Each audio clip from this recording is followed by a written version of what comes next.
মোৰ পক্ষ বা গৌৰৱ গগৈৰ পক্ষ কোনেও ল'ব নালাগে। এইটো কোনো ৰাজনীতি নহয়।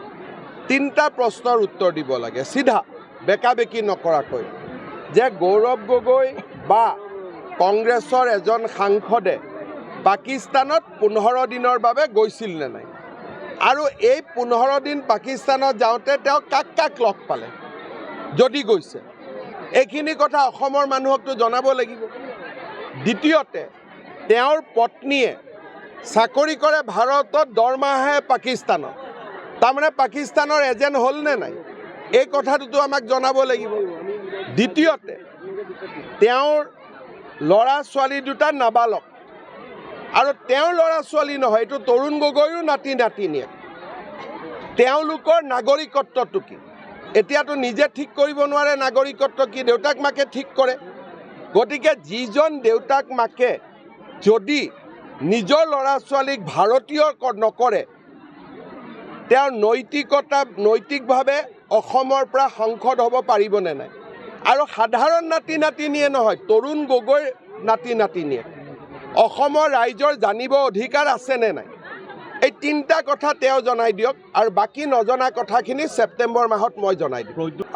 মোৰ পক্ষ বা গৌৰৱ গগৈৰ পক্ষ কোনেও ল'ব নালাগে। এইটো কোনো ৰাজনীতি নহয়।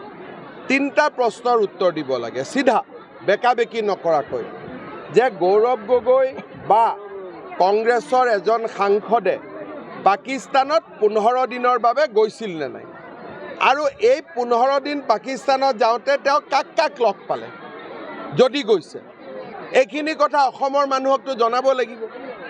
দ্বিতীয়তে, তেওঁৰ পত্নীয়ে চাকৰি কৰে ভাৰতত, দৰমহাহে পাকিস্তানত, তাৰমানে পাকিস্তানৰ এজেণ্ট হ'ল নে নাই, এই কথাটোতো আমাক জনাব লাগিব। দ্বিতীয়তে, তেওঁৰ ল'ৰা ছোৱালী দুটা নাবালক, আৰু তেওঁৰ ল'ৰা ছোৱালী নহয়, এইটো তৰুণ গগৈৰো নাতি নাতিনীয়েক, তেওঁলোকৰ নাগৰিকত্বটো কি? এতিয়াতো নিজে ঠিক কৰিব নোৱাৰে নাগৰিকত্ব কি, দেউতাক মাকে ঠিক কৰে। গতিকে যিজন দেউতাক মাকে যদি নিজৰ ল'ৰা ছোৱালীক ভাৰতীয় নকৰে, তেওঁৰ নৈতিকভাৱে অসমৰ পৰা সাংসদ হ'ব পাৰিবনে নাই?